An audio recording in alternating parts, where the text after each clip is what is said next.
अस्सलाम वालेकुम एवरीवन।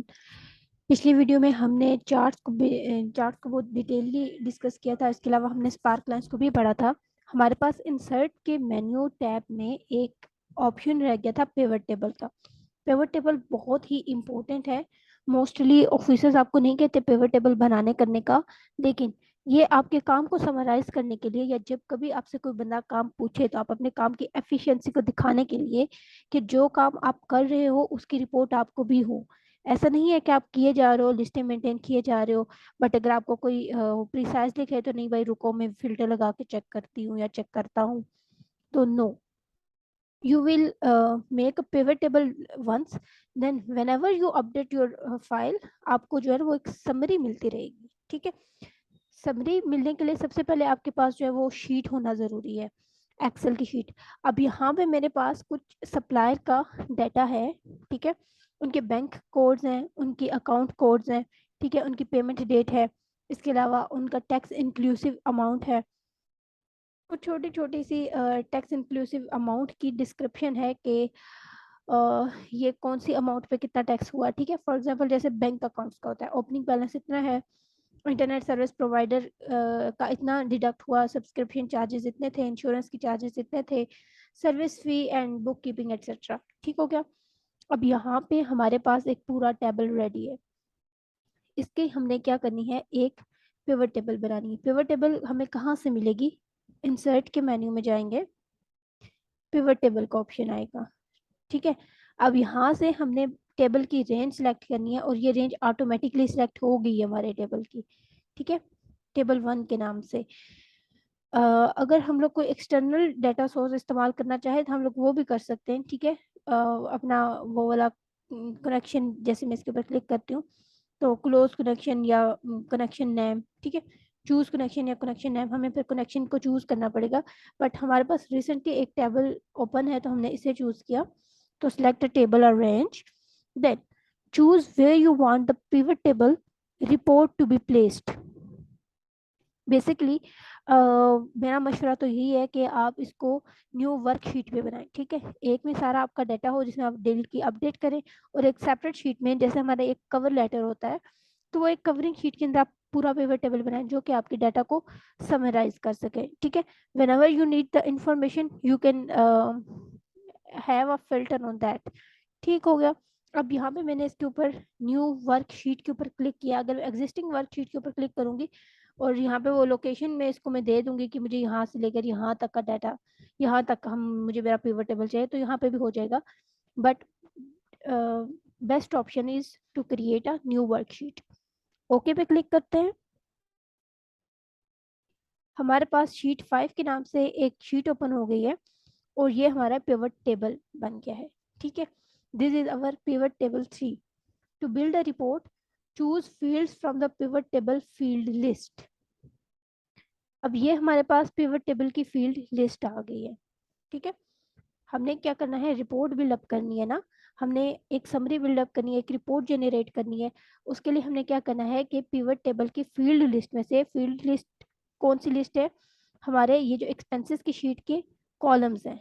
ठीक है, कंट्रोल होम, ये देखें, document date, supplier, reference, description, tax inclusive amount, tax code, bank code, account code and payment detail. यही हमारी, लेट्स सपोज मैं इसको नाम दे देती हूँ पिवट टेबल का। पिवट टेबल का नाम मैंने इसको दे दिया। अब देखें कि इस पे जब मैं क्लिक करूंगी तो एक पिवट टेबल की फील्ड लिस्ट मेरे सामने ओपन हो जाएगी। जब मैं इसको अनक्लिक करूंगी, किसी और जगह पे करूंगी, तो दिस विल गायब। अब इसके ऊपर मैंने क्लिक किया, यहाँ पे देखिए पिवट टेबल की लिस्ट है। इसको मैं अपने अकॉर्डिंग, मुझे जिस तरह से अपना डाटा मेंटेन करना है मैं उस तरह से इसको कर सकती हूँ मेंटेन। ठीक है, it's all up to me कि ये डाटा के ऊपर भी डिपेंड करता है आपका किस टाइप का डाटा है और आपने उसको किस तरह से अरेंज करना है। ठीक है, रिपोर्ट फिल्टर के अंदर आपने वो वाली रिपोर्ट्स डालनी है जिनको आपने फिल्टर करना है। ठीक है, रो लेबल्स के अंदर वो तमाम लेबल्स जो आपने विद इन रो लिखने हैं, एंड कॉलम लेबल्स में जो यूं आएंगे। ठीक है, कॉलम लेबल्स का क्या मतलब है, हॉरिजॉन्टली, वो वाले लेबल जो आपने हॉरिजॉन्टली लिखने हैं, और रोज में वो वाले लेबल जो आपने वर्टिकली लिखने हैं। यहाँ पे वैल्यूज आएगी, मतलब वो वाली वैल्यूज जिनका आपने सम करना है वो वाली आपने लिखनी होगी। ठीक है, अब आप देख लें आपके फील्ड लिस्ट के अकॉर्डिंग कौन सी वाली वैल्यू कौन से वाले इस एरिया के अंदर आएगी। ठीक है, अब यहाँ पे डॉक्यूमेंट डेट है, डॉक्यूमेंट डेट को मैं उठा के अगर रिपोर्ट फिल्टर में डाल देती हूँ तो देखिए यहाँ पे डॉक्यूमेंट डेट आ जाएगी और मैं इसको फिल्टर कर लूँगी। ये डॉक्यूमेंट डेट कौन सी है, ये डेट इस फिल्टर के अंदर सारी वही आ रही है जो कि हमारे टेबल की थी। ठीक है, अब और क्या लिखते हैं, पेमेंट डेट भी डाल देते हैं। ठीक है, डॉक्यूमेंट डेट से या पेमेंट डेट से हम लोग इसको फिल्टर कर सके। इसके अलावा हम लोग बैंक का कोड भी दे सकते हैं। ठीक है, टैक्स का कोड भी दे सकते हैं, अकाउंट का कोड, जो भी हमारे पास हो या जिसके थ्रू भी हमें अपना डाटा सर्च करना हो हम लोग उसको रिपोर्ट फिल्टर में डालेंगे। अब सप्लायर का नाम है, इसको हम डालते हैं रो में। रेफरेंस है, रेफरेंस को भी हम लोग डालते हैं रो में, या रेफरेंस को हम लोग डाल देते हैं कॉलम में। No no no, reference will be suitable in row. Values में अगर इसको करूँ तो क्या आएगा, सॉरी सॉरी, वैल्यूज में अगर ये होगा तो ठीक होगा। अब डिस्क्रिप्शन इसकी, नो, डिस्क्रिप्शन को भी वैल्यू में डाल देते हैं। ठीक है, टैक्स इंक्लूसिव अमाउंट,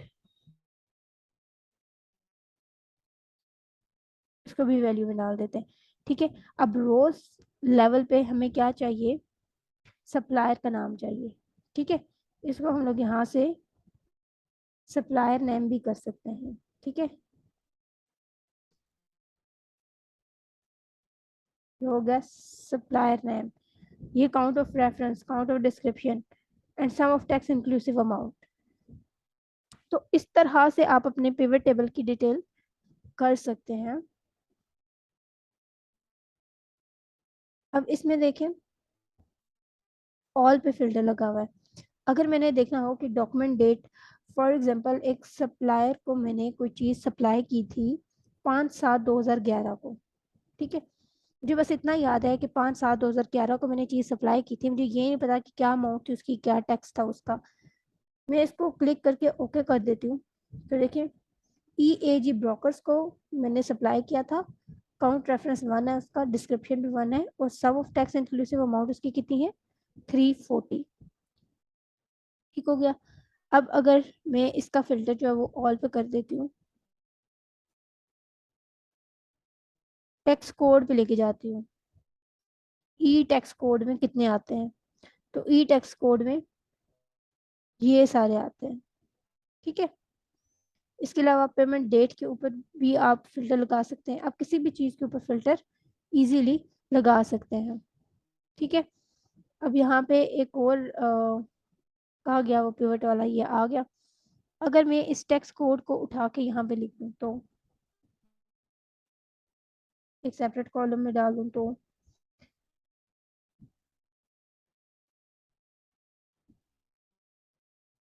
ये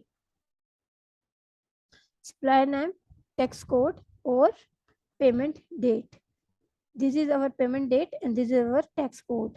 ठीक है, अगर मैं इसको इधर करके फिर इधर लेके आती हूँ, सॉरी, तो ये पेमेंट डेट बाद में आएगी तो देखिएगा पेमेंट डेट एंड पे लिखी जाएगी। ठीक है, ये हो गई। ये क्या है, हमारा सप्लायर नेम है, ये क्या है हमारा, सॉरी इसको प्लस करना है, ये प्लस क्यों नहीं हो रहा। ठीक है, ये A and this is the tax code के बाद पेमेंट की डेट हो गई है। एक है हमारे पास यहाँ पे टैक्स कोड है and this is our tax date. Same अगर आपके पास किसी भी टाइप का कोई भी डाटा हो तो आप उसको समराइज कर सकते हो, आप उसको पिवट टेबल की शेप में कर सकते हो। If you have any question regarding the pivot table and how to make the pivot table, तो आप मुझसे कमेंट्स में भी पूछ सकते हैं। अगर ड्यूरिंग द लेक्चर आपको कुछ ये समझ नहीं आती तो you can ask me in comments, otherwise we will have a Zoom meeting lecture and we'll discuss all our queries and that will be our query session. Okay.